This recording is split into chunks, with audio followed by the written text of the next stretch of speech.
Finding billions for Trump's Space Force. President Trump's vision of a new Space Force military service went from off-the-cuff public remarks to Pentagon policy in just 5 months.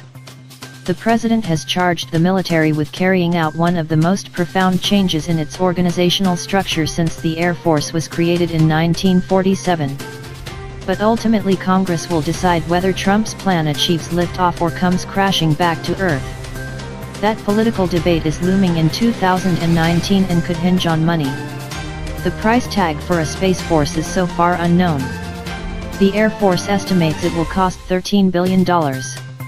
We're saying that the cost associated with standing up the additional structure, we'll probably know by the end of the year.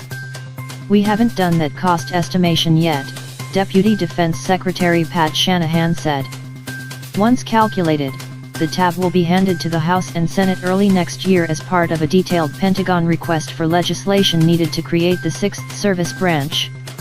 Top supporters in the House, including the leaders of the Armed Services Committee, are already anticipating a budget fight. One of the things I can tell you I'm focused like a laser on, as are Representatives Mac Thornberry, Adam Smith, and Jim Cooper, is we are not going to let them gold-plate this, because that is one of the ways that you try to kill things, is to make it too expensive to do, and we're not going to let them slow-roll it, said Representative Mike Rogers, R. the House Armed Services Subcommittee chairman who has spearheaded a space service for nearly 2 years with Cooper. Rogers called any opposition over cost a red herring and said Space Force will not require much additional funding. There are going to be some costs for the initial transition just because it's disruptive, he said. Trump's new space service is envisioned as a way to pull together the Pentagon's space operations, which are mostly handled now by the Air Force, into an independent service to better protect the constellation of military and commercial satellites that provide critical services. The satellites that provide GPS services and missile detection are increasingly under threat from Russia and China.